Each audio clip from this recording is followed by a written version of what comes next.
Hello, everybody, and welcome to Glass to the Wall episode 94. Today is the PlayStation 5 launch week special. My name is Neil Flynn, and I'm joined today by Luke Hemming. Hello.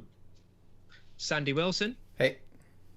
And Lily Wilson. Or Lily Kirchner-Wilson, sorry, and Sandy Kirchner-Wilson. Sorry, guys. The husband and wife duo of Cubed 3. Now, today we are going to spend an extended launch special. We're going to talk about the PlayStation 5 launch and the Xbox Series launch and compare them against one another. Some of us here at Cubed 3 have picked up the PlayStation 5 and the Xbox Series consoles, and we are going to talk about them in depth and how the launches have actually gone for both manufacturers and also retailers here in the UK at least. So I'm going to get kickstarted off. Who's picked up a PlayStation 5 or an Xbox Series? Luke? Yep, I've got the PS5 currently plugged in and the Series X packed away for Christmas. Aha. Well, that is going to be one Christmas present for you, that's for sure. And what about the husband and wife duo? Sandy, have you picked one up at all? I haven't picked one up, but I am watching the news for both very closely, trying to pick between them for when I finally have enough money. Well, maybe this discussion might sway you then. And so, Lily, are you in the same boat as Sandy then, obviously? Oh yeah, I never get a console at the first launch. I think I've learned from years and years of console releases to wait until the second batch comes out. Well, that's definitely one way to do it. I know that for myself personally, if I do that, I get stuck between then waiting until that mid-cycle console update, and it's still the same prices as it would be now. So I've waited 2 years or something for that update. Yeah, that's not really my problem. I'm waiting until all the faults are gone.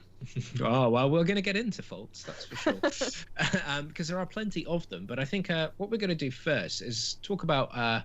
let's go back to the start. Let's go back to when these consoles were initially announced. And we're going to talk about it from the pre-order stage all the way up until current ownership. So let's talk about pre-orders. Do you think... Let's start with you, Standy and Lily. Do you think the pre-order system, from the outside looking in, because obviously you didn't try and get a pre-order from my presumption here. Do you think they were handled correctly? Did you think if you tried to get one, do you think you would have got one? Oh, I don't know. Honestly, personally, I probably wouldn't, but I would assume that Sandy would have probably managed it. But again, I think you need some kind of practice to be able to pre-order these kind of things, which I don't have for good reason. But I think my husband is a bit more versed in the way of pre-order. So I was one of the very few lucky people who managed to pre-order the Analog Pocket made by Analog that plays Game Boy games and stuff in the 10-second time frame that they were actually in stock. So I think I would have maybe managed to nab a PS5, but it's insane how fast they were gone.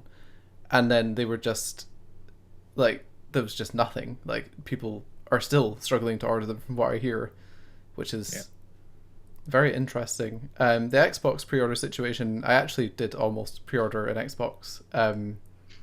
They were available for a lot longer, I believe.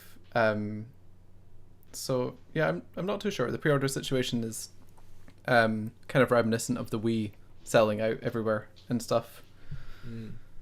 And Luke, obviously you've got a PlayStation 5 there. You've also got a Series X, like you said, even though you've packed it away. So what was your pre-order experience like, and how do you think that the communications from the companies for both PlayStation and Microsoft, how did they handle it? I think the communications for people like us, people in the gaming industry, was fine, but there's so much more of a demand these days that the normal consumer, I don't think they stood a chance. I don't feel like I had much issue getting my PS5. I knew that they were going to be available 9 o'clock in the morning. I was online, I don't know, September, I think, like 10 to 9, getting ready, had my pages set up. But I've got a lot of friends that I work with now who have family who are now asking me, oh, where do I get a PS5 now for Christmas? I've heard the pre-orders are going online. Well, this was the latest stock.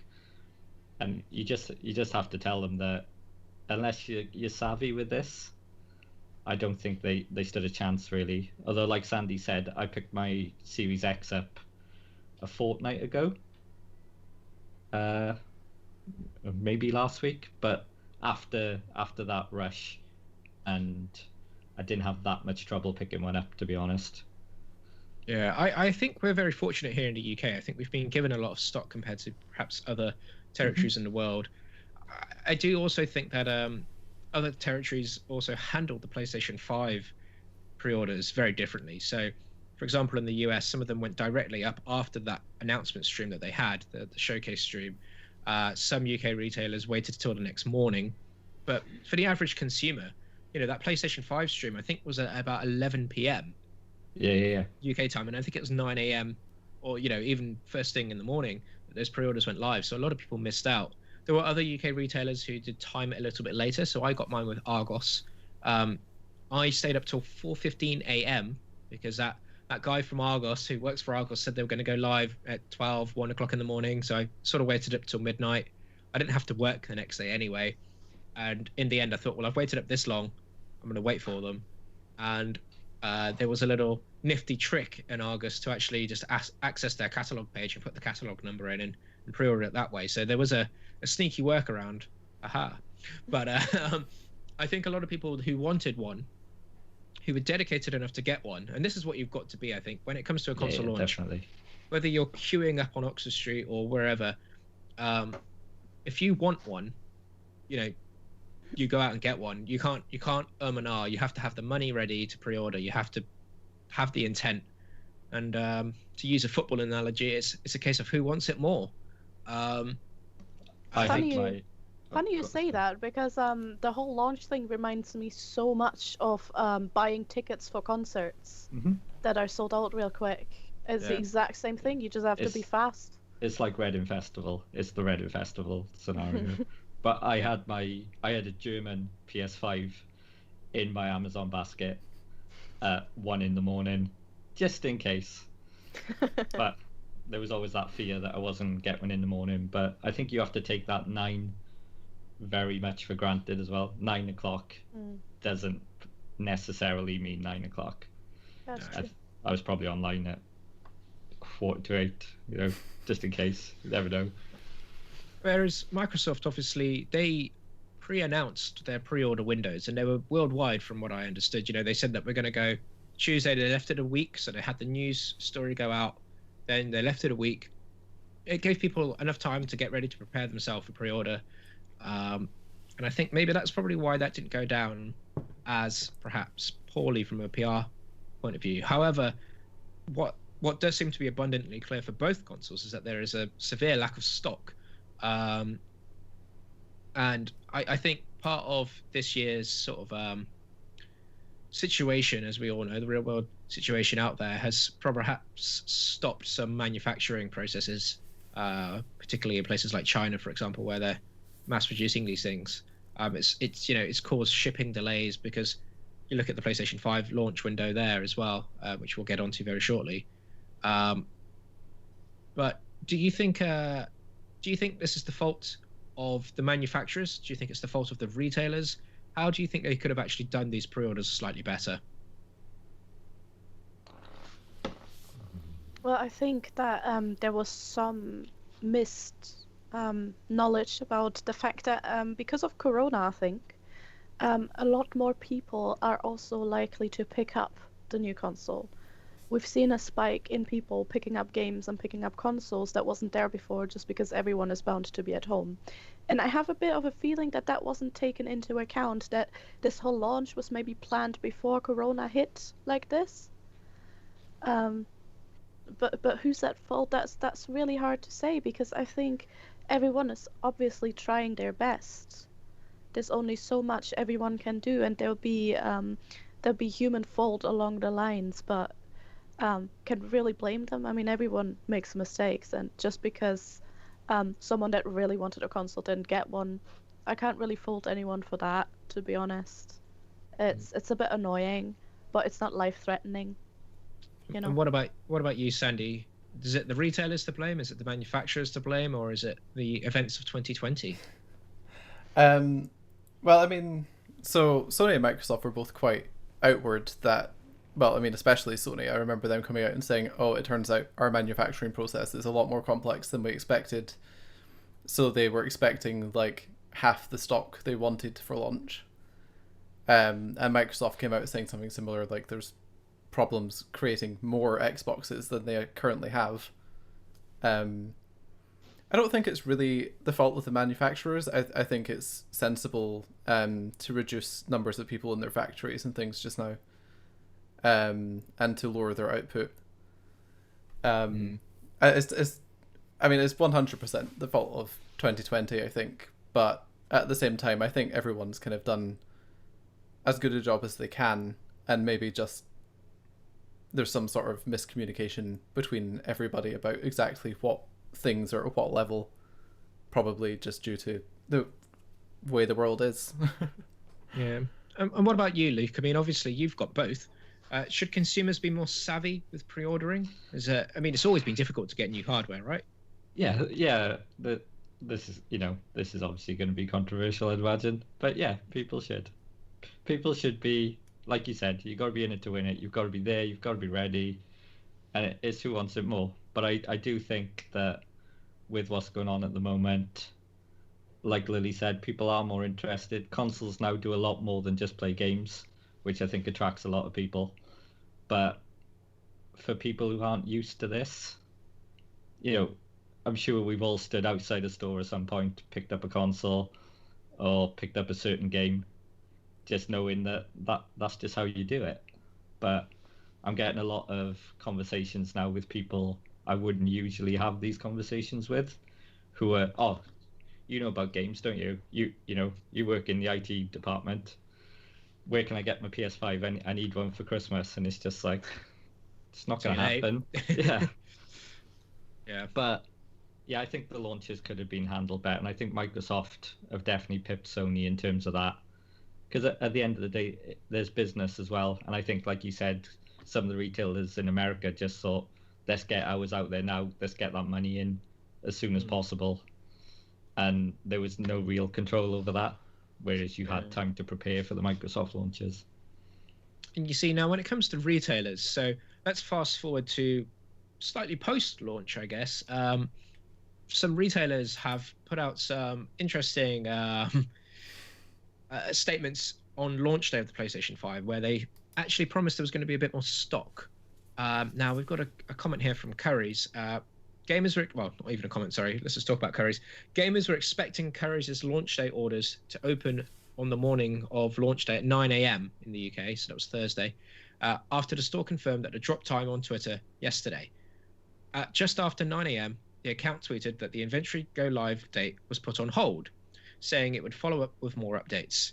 And then about 2.5 hours later, the Curry's Twitter account put one final tweet out, dropping the bombshell that it didn't go down very well at all, and that there will be no PS5s available to buy that day.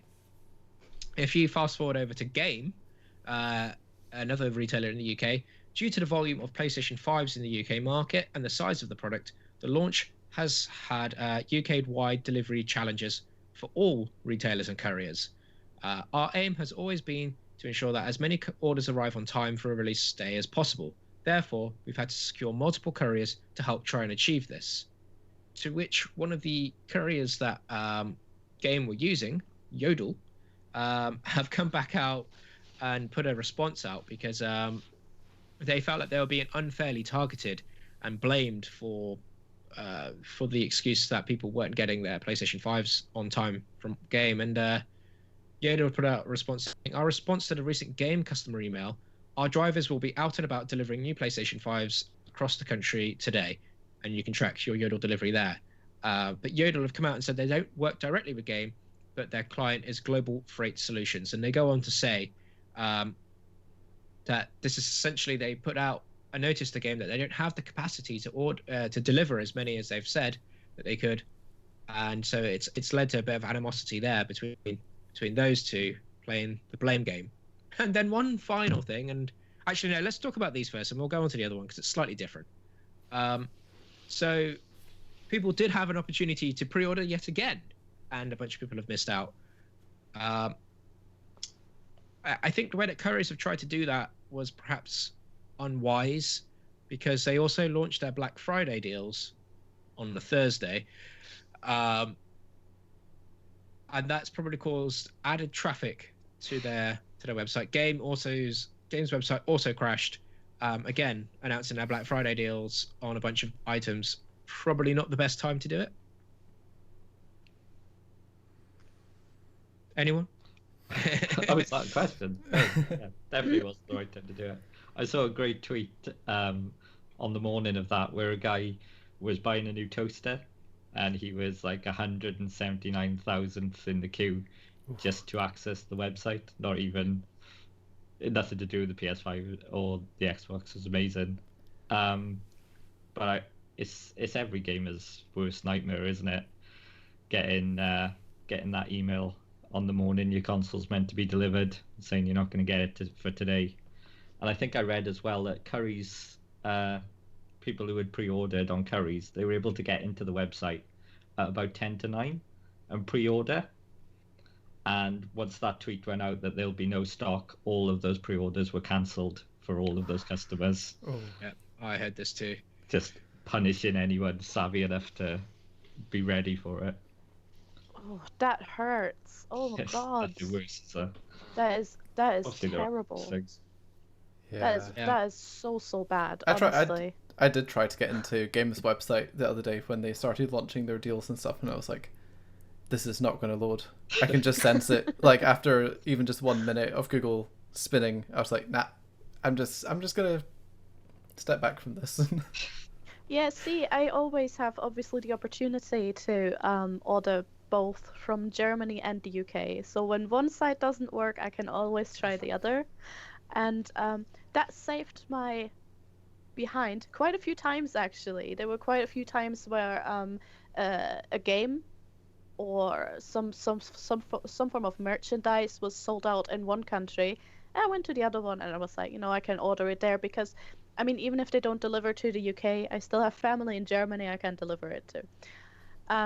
So it does help sometimes to maybe keep an eye on other countries as well. Yeah, I think if people have got the ability to be able to get it delivered to their sort of relatives in another country, it's worthwhile doing. I know I did that myself when I was living abroad. I had special editions of things like Fire Emblem and Star Fox at the time delivered to my parents' address in the UK, because we had some great special editions for those games.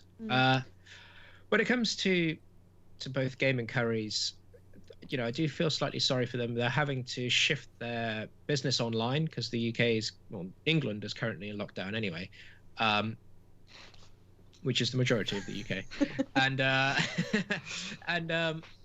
Yeah, it is difficult because these guys, while they have robust online operating systems, I do think, particularly in Currys, for example, and Game, saying that they did take pre-orders in store, and I think Currys' initial pre-order idea was actually very good.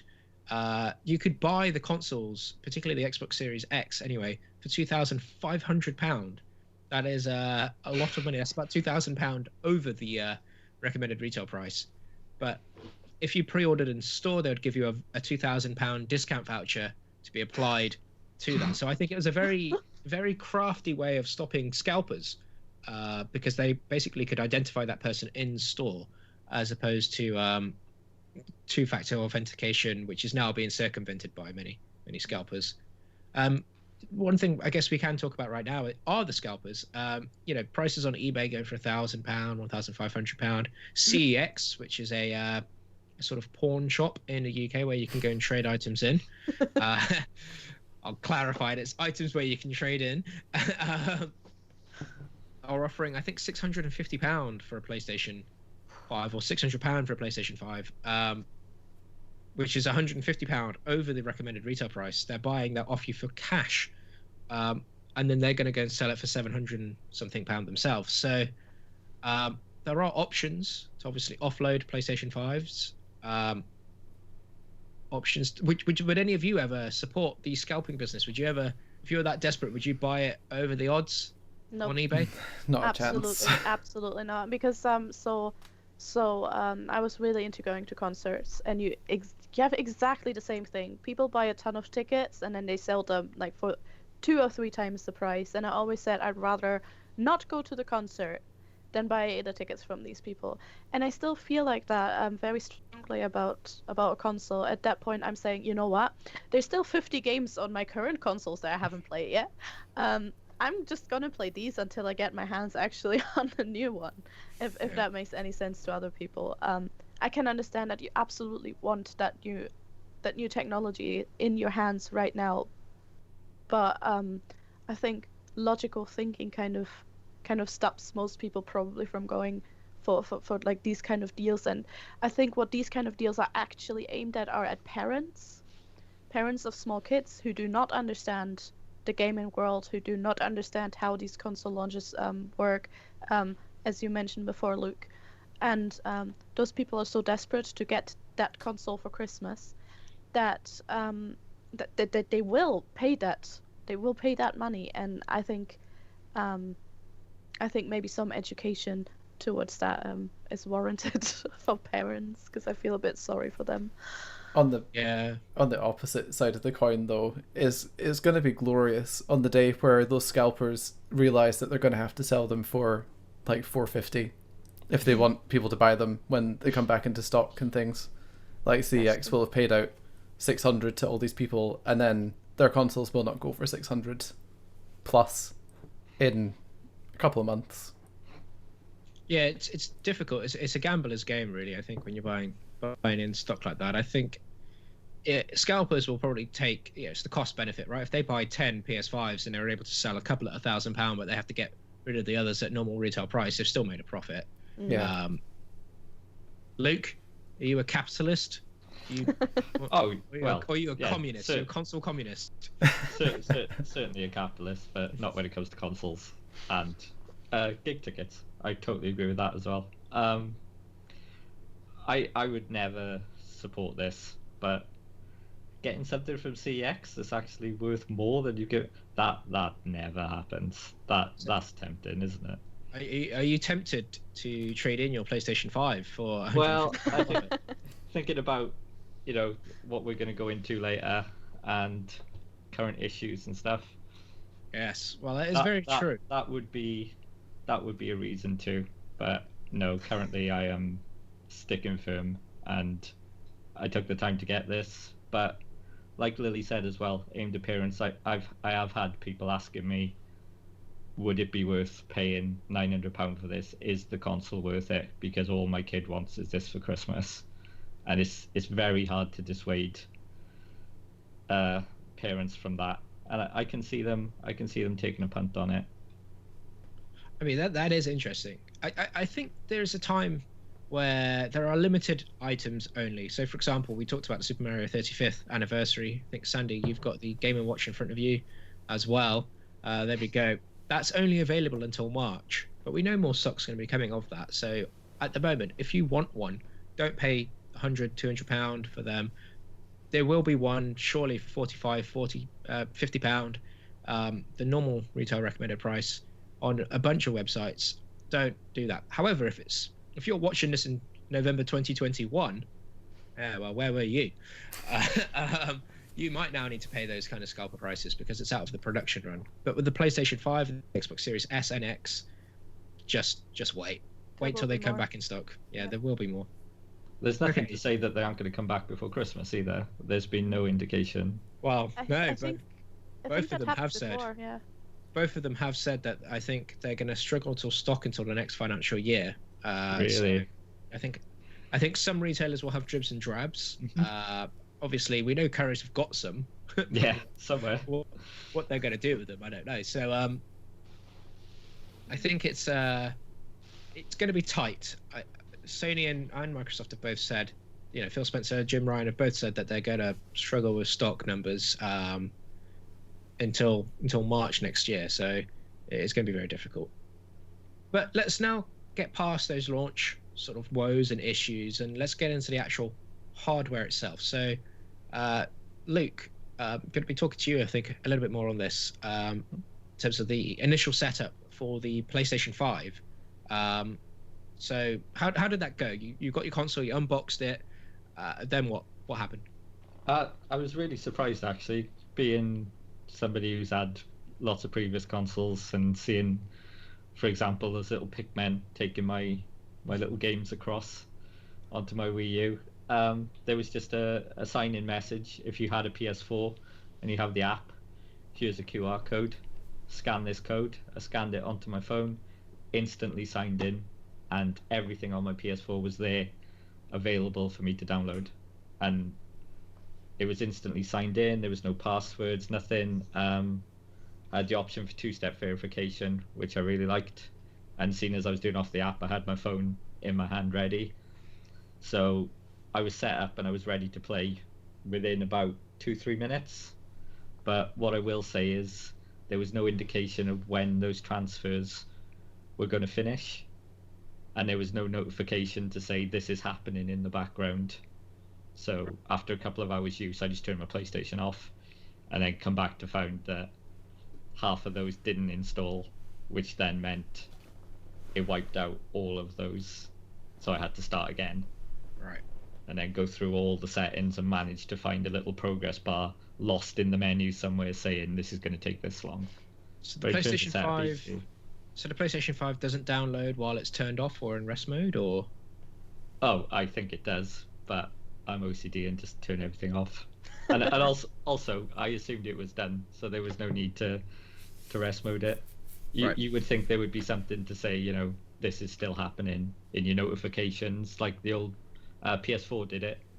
Your notifications in your PS4 let you know exactly what's going on in the background. And from that initial setup, there was nothing.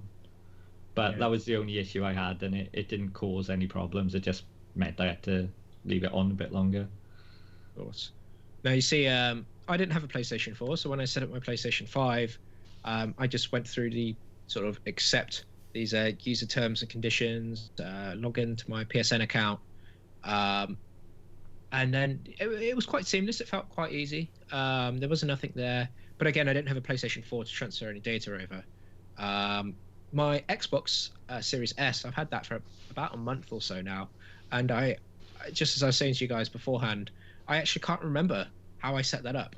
It was a month ago, but it was just so seamless. From my memory, I logged in using my email address, which brought everything over that it needed to. It was very quick.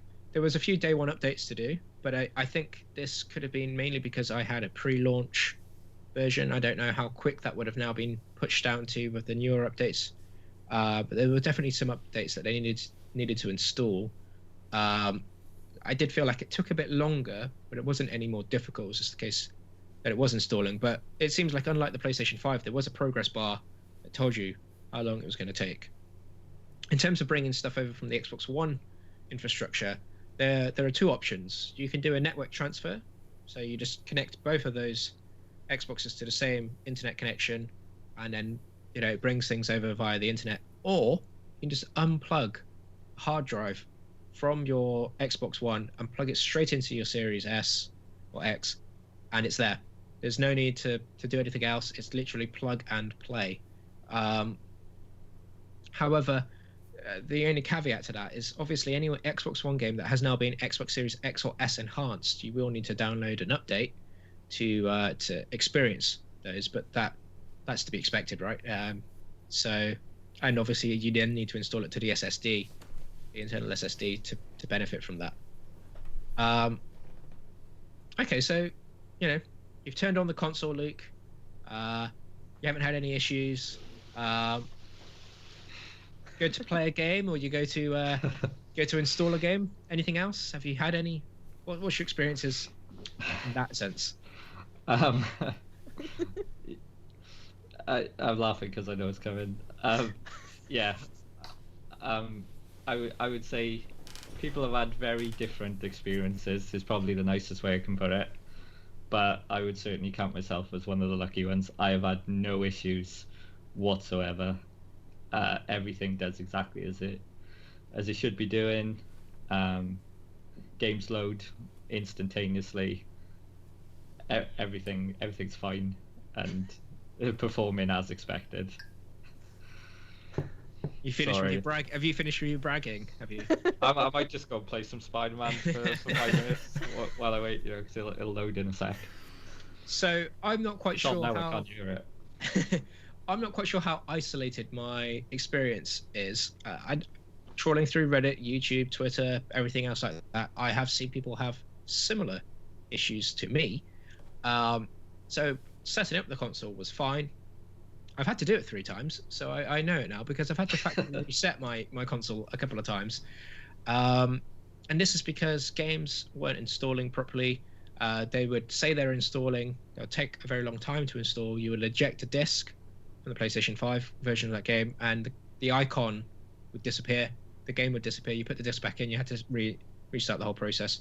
If I didn't eject the disc and I tried to play the game, I'd get into the game maybe 20, 30 seconds, and it would just cold crash. It would hard crash. It would tell me something's wrong with my PlayStation 5. It would take me back to the home screen. It will sometimes put the PlayStation 5 into rest mode, so like the screen's blacked out, my PlayStation's still blinking, something is going on. Then it will turn off. I'll turn it back on, and everything's gone.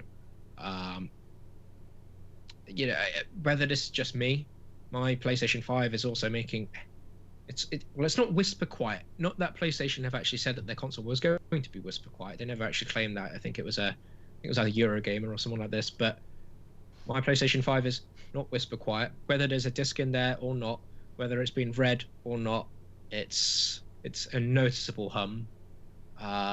You and I have both played. We sent each other videos of our PlayStations with the phone basically pressed up against it, and it is noticeably different. Yours is a lot louder. Are you sure you bought a legitimate PlayStation? It's funny you say that. I'm starting to think maybe not. But no, it could be just a case of mine. I've factory reset it 3 times. It is now working. It is, touch wood. It is working. I've got it to work. The main issue was a download queue bug, where if I clicked the download button or the copy button manually, this would cause the problem. It sounds bizarre, but if you just leave it, after about 20 seconds after the jingle that the game plays when you put it in on the home menu, it would just automatically start downloading after that. So just leave it. I left it be. I didn't touch anything, and for some reason that has managed to make it work for now. However, I am still getting hard crashes in games like Call of Duty Black Ops Cold War, where if I died or it changes to a cutscene, sometimes it will crash. So it's crashed mid-game. Does the whole thing again, saying something's wrong with your PlayStation 5. They've had to reset it, and back to the start we go. So teething problems, isolated maybe. I don't think so. Sandy, Lily, I think there might be just a bad batch because I think there were some tweets out there and some posts on Reddit as well that are similar problems, and one of it just gets too hot because, as you said, the fan is getting really loud.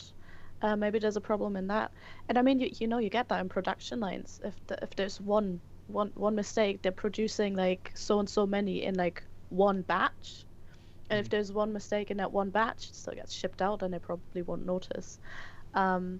So I actually study statistics, and they love using examples of factories and testing random samples, and the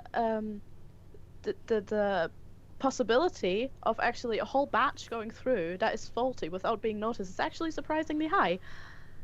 So it might be a case for warranty.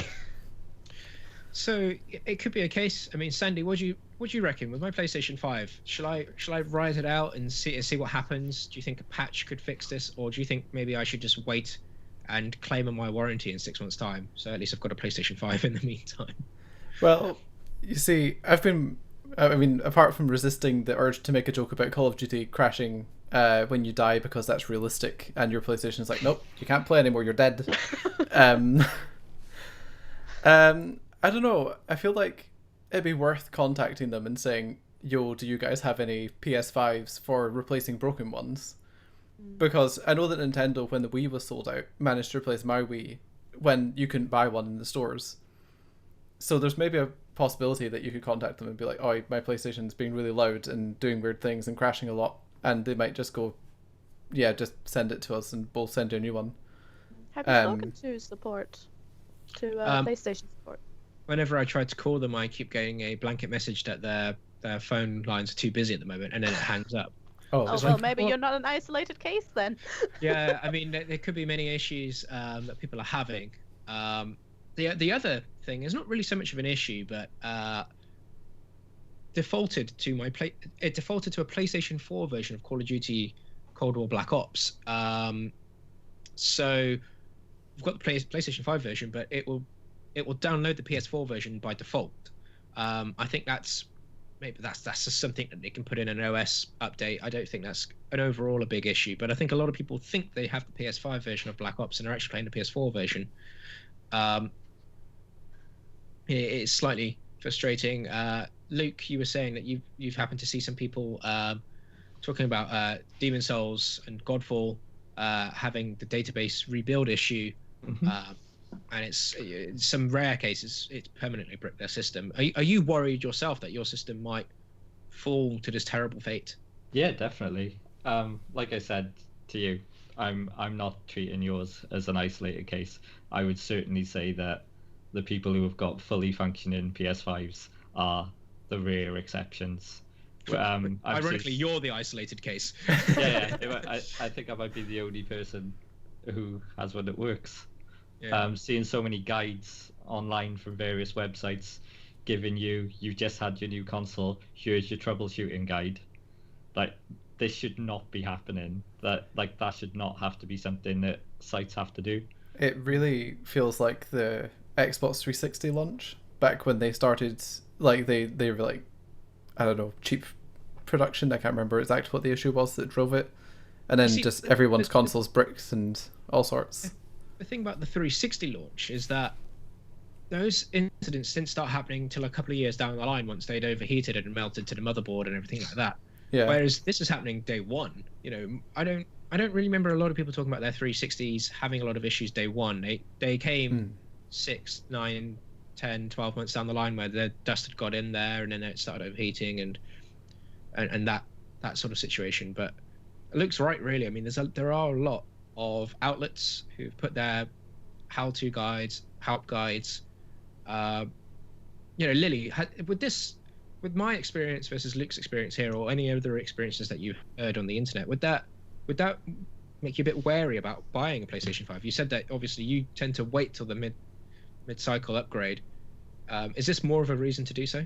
Well, you see, I was always extremely unlucky with buying consoles. So it started with my first DS. It had a graphical problem, which I was really lucky. I got it replaced right away. We just went into the store and I think it got fixed or replaced. I honestly don't know. The next console that was broken for me was my PlayStation 2, where to be fair, I bought a second-hand one. But I brought it home, and it's kind of the German equivalent to CEX. You can they say they test it. I brought it home and it wouldn't read any games, and I'm not sure I had a problem with my Wii, though it stopped working now. So I guess there's that. But I generally had some trouble with consoles and electronics that didn't work. I think I had an iPod at one point that also didn't work, and we had to return it and things like that. So at that point, I was like, I started to learn to kind of wait out the what we in Germany would call Kinderkrankheiten, which is like illnesses you get as a child that you just kind of have to go through before you're an adult. And so I what I want to say is I'm not surprised that you have this trouble. I am very sorry you do, but I'm not surprised because it's essentially the first thing. I am a bit annoyed because I think that they did have enough time to test these consoles before they were released to the public. Obviously, they were sent out in advance to certain people, and obviously they must have been tested rigorously, or that didn't happen. I don't know. But I'm not surprised, and this is exactly one of the reasons why I'm waiting. Usually, because I can wait. I'm not too, I'm not too bothered about it. So yeah, probably. I'm not surprised. It's just reiterating what I already thought. To just kind of wait for the next next one out.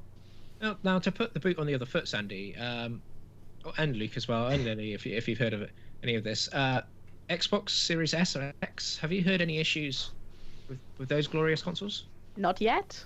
Only the one that was potentially faked about smoke coming out of some Series X's, but then there was that, like, don't vape into your Xbox, so there's no guarantee that ever actually happened. But no, I've really not heard any big bad reports on the Xboxes at all. I can't say because I'm not following many people who are into Xbox or Microsoft at that. So I've not seen anything. I can just reiterate what I hear from Sandy. I think I read there was one guy in my country. I make that sound like I live elsewhere. Yeah. Welsh nationalist. Yeah.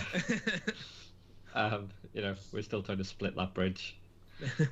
Who had a bricked Xbox day one, and that is literally the only thing I have heard in the whole console window, the launch window. And we need to expect a few defects. Like, there's always going to be one that doesn't work. Like, there was the guy who got his pre-launch PS5 and it bricked, and Sony were like, "Oh, sorry, here's another one." Yeah. And actually, sorry, there was one little anecdotal reference to the 360s once more, which was one of my friends. The first 360 he bought arrived through the door. He opened the box and it wasn't actually assembled. It was all just loose pieces stacked in the way they should be, but nothing was actually connected.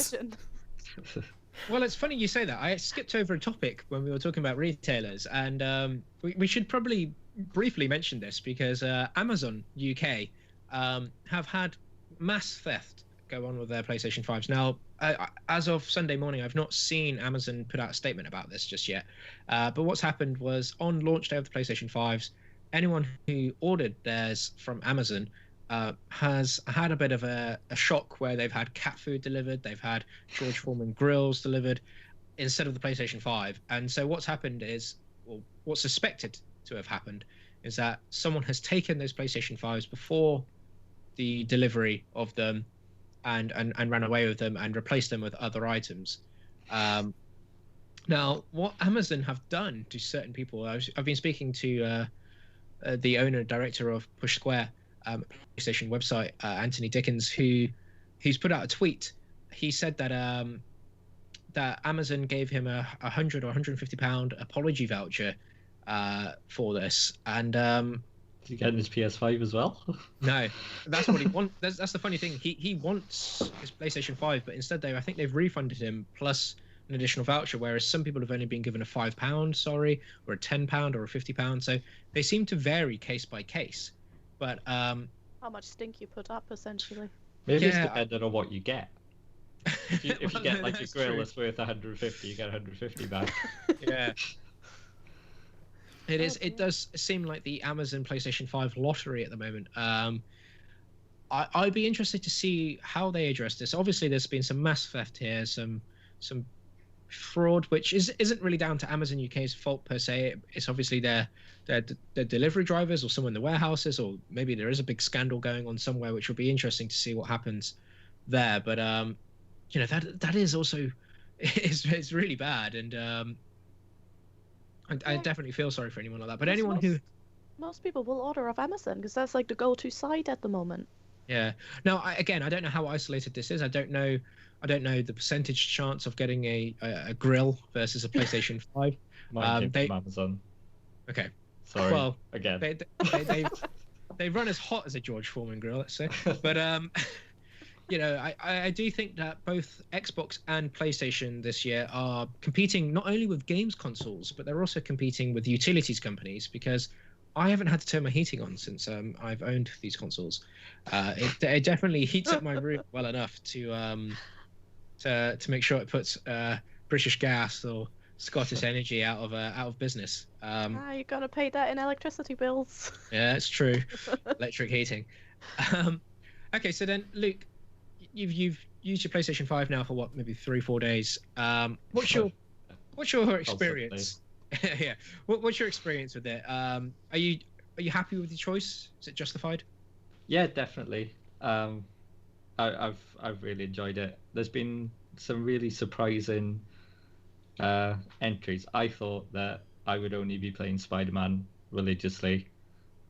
Might touch upon some other stuff, but the real surprise for me was Astro's Playroom, the free game on there. I've platinumed that along with my girlfriend. Like, this has been the most fun I've had with a game for a long time, and I never thought I'd put Miles Morales on hold for that. There you go, Game of the Year, Astrobot. If it could beat Spider-Man, it's there. Like, the haptic feedback and the showcase of that is incredible. It really shows the potential, and I think that puts the PS5 above the Xbox with the haptic feedback. If they can implement that in all of their games as well as that does, it's a really big buy-in incentive. Yeah, so the DualSense, actually, and this is to everyone here, Luke, the DualSense, in terms of that haptic feedback, the microphone on there, the comfort, the feel, what do you think to this? Is it controller of the year, controller of the generation?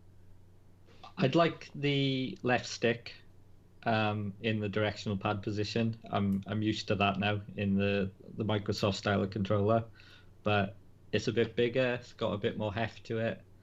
Feels really good in the hands and the controller. Yeah, it feels great, and the feedback works amazingly well, and it's very loud. It's very vibrant. I find if vibrant's the word, but what about battery life? I've got mine on the charging stand, so it just goes back on that.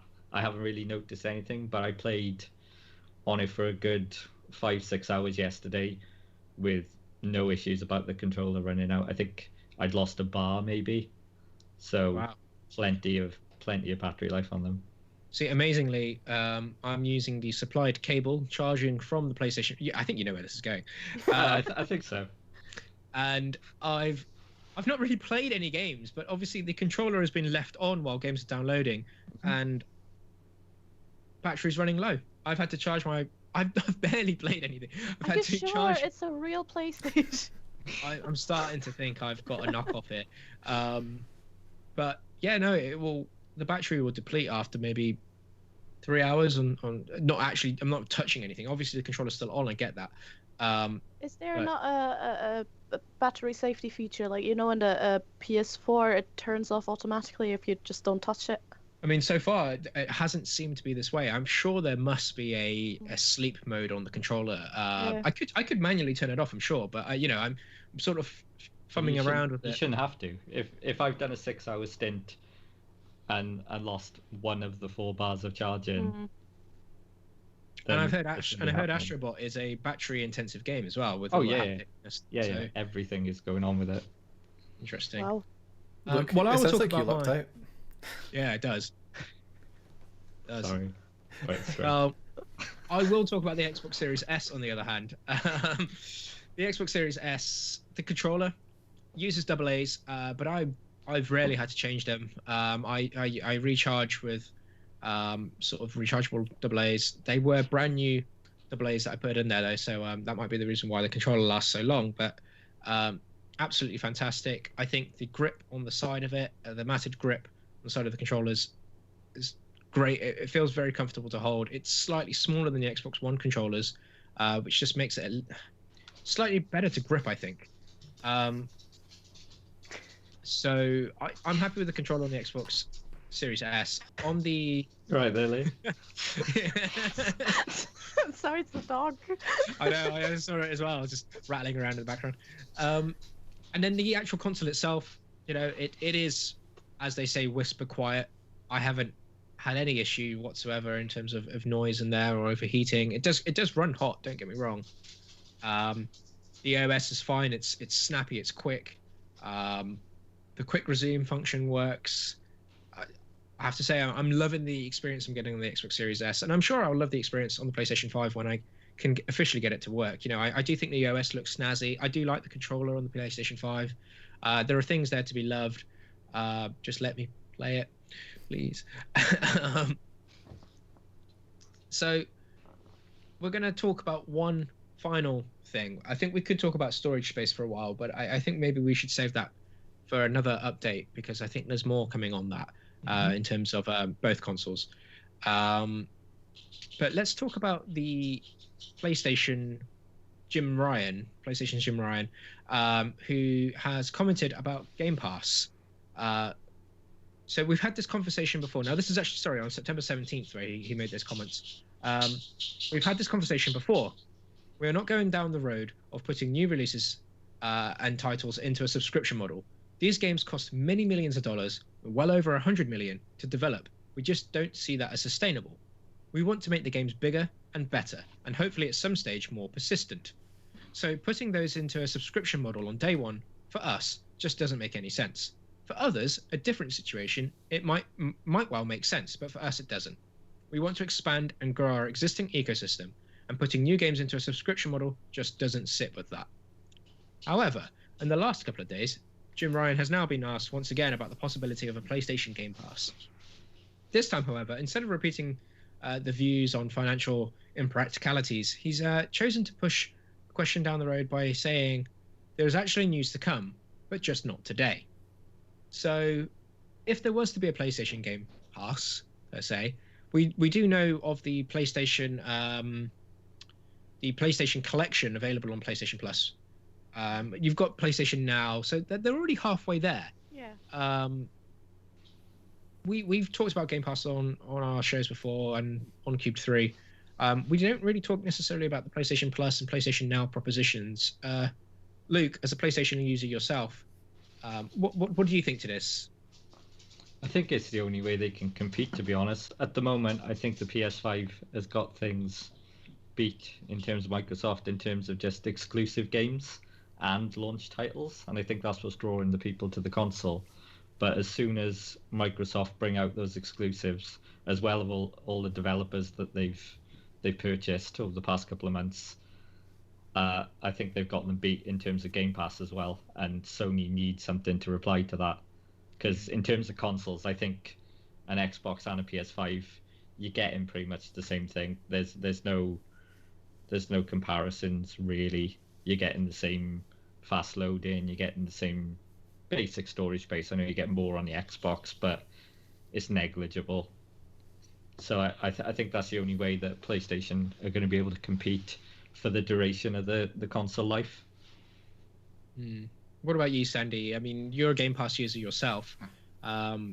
Is this something that would be quite attractive for you, PlayStation-wise, if you could get day and date things like Miles Morales or upcoming games, Horizon Forbidden West, is it? Day one, free as part of PlayStation Plus?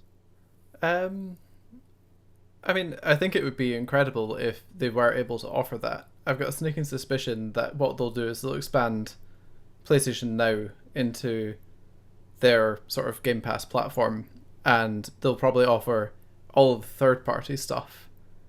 But I don't know if they'll offer games on launch, or if they'll like delay them maybe like 6 months, then shove them in the pass. Going by his original statement where he's like, it's unfeasible for Sony first-party titles to be offered like that. Yeah. Well, picking up on what Sandy just said then, Lily. Sorry, Sandy, finish. Oh, no, it's okay. Oh. No, I was going to say, just picking up on that point there, though. Lily, if, and Sandy as well, if you want to respond to this, if, say, something was to come out 6 months later, so you knew that, for now, Horizon Forbidden West, for example, would be available now for £70, or you can wait 6 months. Would you just wait? Do you think this would impact day one sales, and eventually people just wouldn't play the game until 6 months later? I think that's a lot to do with personal preference. So a subscription service for someone like me would be absolutely wasted, because there's a lot of games that I just don't play. And I'm very particular. So I play a lot, but I don't play a wide variety. I would never be interested in a subscription service, and I think I would also be disappointed if that was the only thing there was. I prefer buying my single game, and then I'm absolutely happy with it. And I think that's up to personal preference, as I said before. I think that that yeah, I think you're onto something there. That if it was obviously part of a subscription, so many people are subscribed to, then the sale of the game itself might actually go down, unless it's a game that everyone hotly waits for, so to speak. What's a good example? A new Zelda game, which I know is not on the PlayStation, but for example, people would just jump at that. They would probably buy it right away. So yeah, it's hard for me to form an opinion because I'm absolutely against these models, because I just don't like the idea of having to subscribe to lots of games that I'm not interested in to play the one that I am interested in, if that makes any sense. Yeah, no, it totally does. I think the price proposition is really good. If you play a lot of games and you don't care too much about ownership of games, I think it's fantastic. I think Luke, I think last week was it, or Sandy, it's a case that you can get it and now you can play other sports games. I think Luke, you were saying that you can now play hockey, whereas you probably wouldn't have gone out and bought NHL. But now you can play it because I think Sony needs to have a few strong words with EA, because I think that's going to be a big issue if they do go down the subscription model. If they're firmly with Microsoft, then I think that model will struggle as well, because the sports games are a big deal. A lot of casual gamers, I think, need them. Well, it might be a case that Sony might have to go down the 2K route instead and secure them. So we could be getting two sides of people picking up two different. Your dog's going for a nice little walk. It could be a case that you get two sides going for that. So maybe, you never know, Sony might start to court people like Capcom and Konami and Sega, for example, Japanese developers, to say, guys, we want this exclusive. We want your games exclusively on PlayStation Game Pass or whatever it'll be called.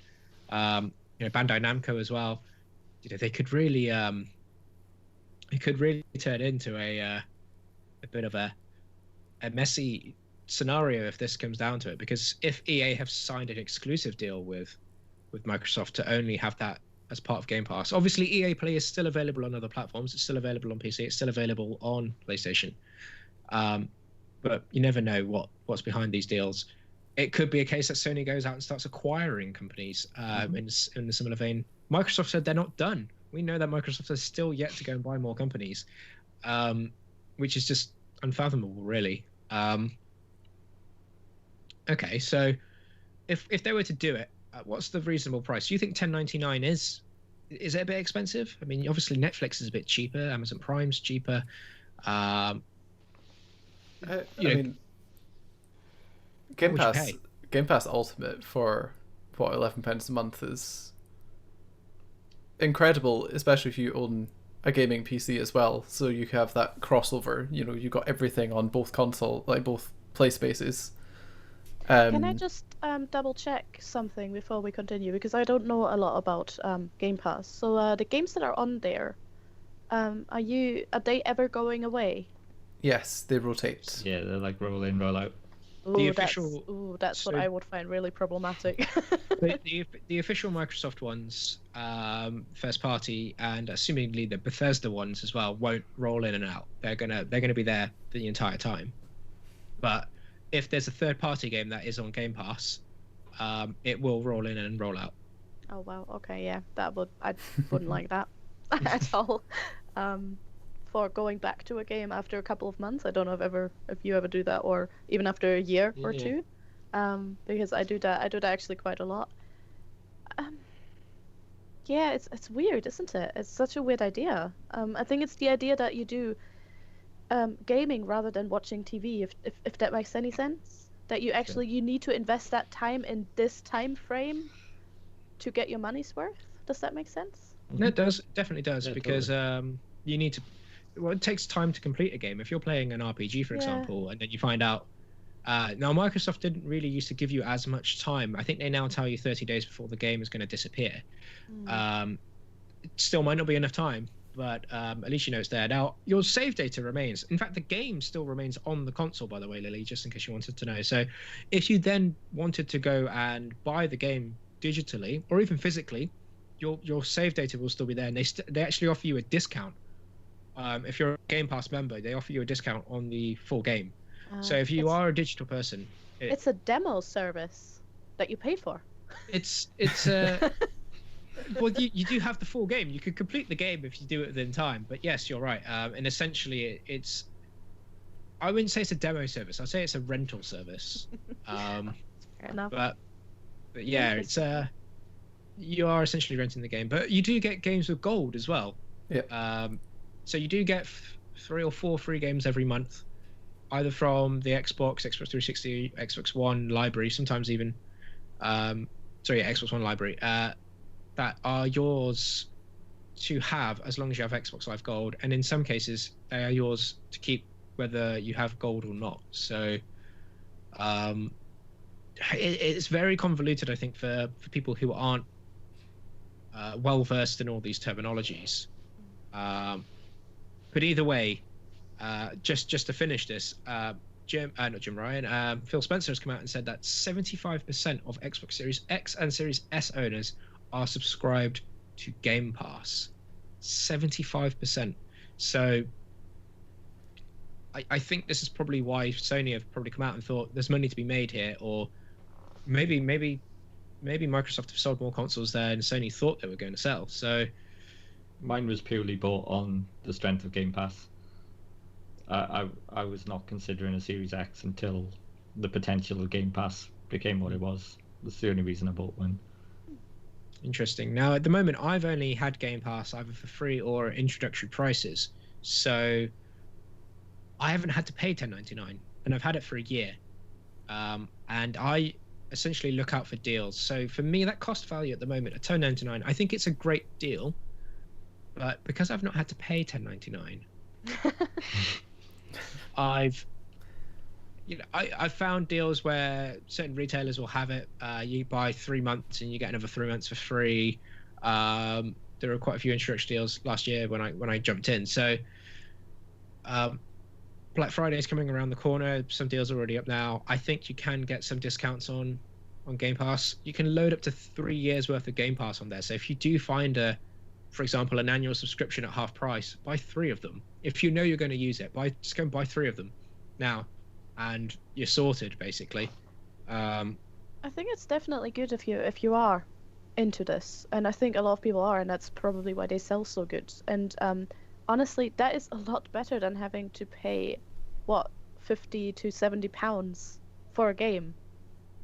That is obviously such a difference, and I think let's just put that back into the old model where you bought a game, you played it, and then you traded it into CEX or something like that. That's for those kind of people, that's definitely worth it from the sounds of it. Yeah, bearing in mind that Game Pass includes gold as well, so you've got access to online games. You've got your games with gold, which Neil mentioned. Mm-hmm.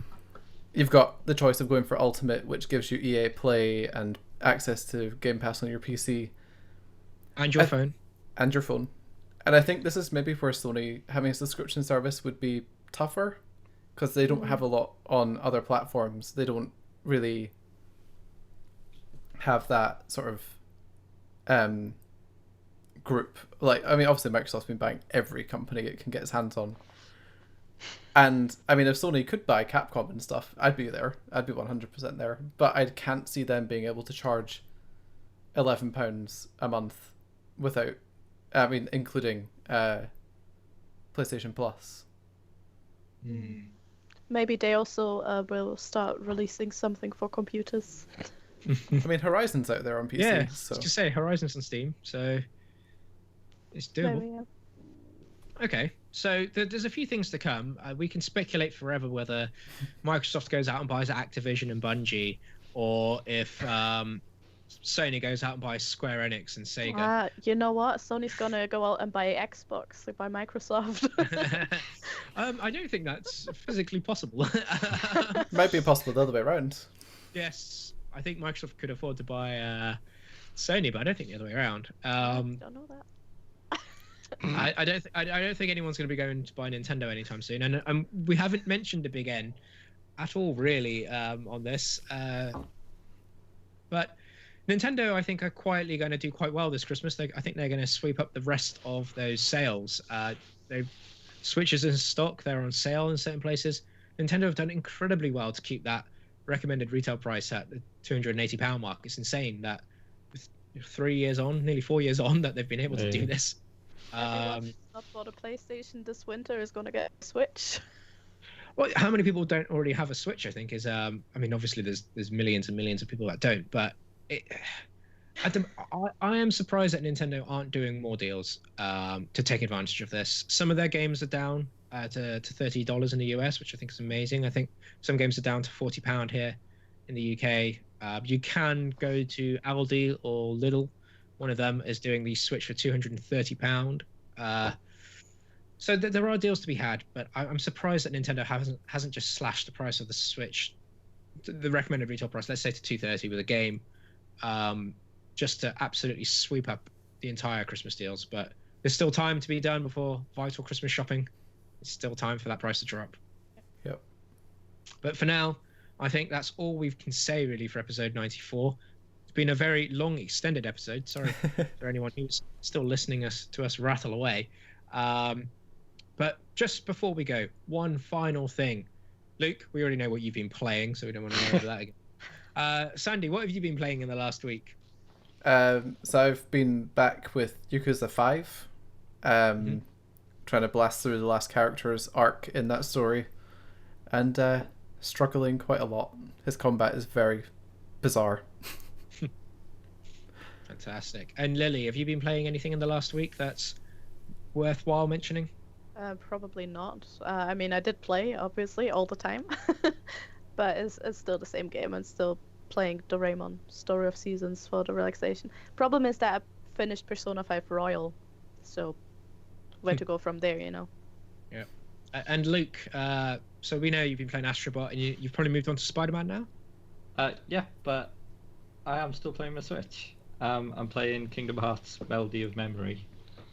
For a review, but also because I'm a massive Kingdom Hearts fan, and I need to find out what's going on. Regardless of what game it is, I need that extra 10 minutes of story to keep up with the plot of it. Nice.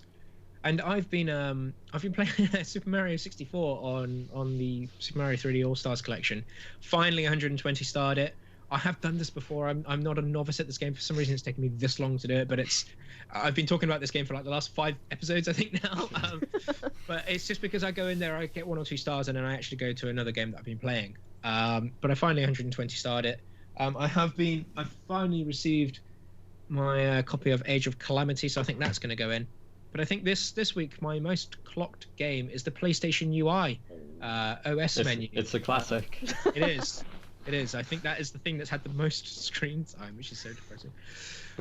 I think you got to platinum it. It's true. And I've also been playing Dirt 5 and Ori, so I've been all over the place this week. So yeah, Dirt 5 on the Xbox Series S. Sorry. Dirt 5 is pretty magnificent.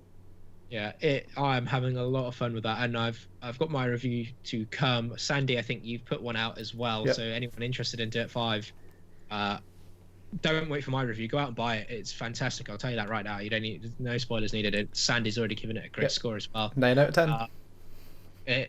I am having a lot of fun with that. Just like I had a lot of fun with Formula 1 2020, also made by Codemasters as well. So, absolutely great game.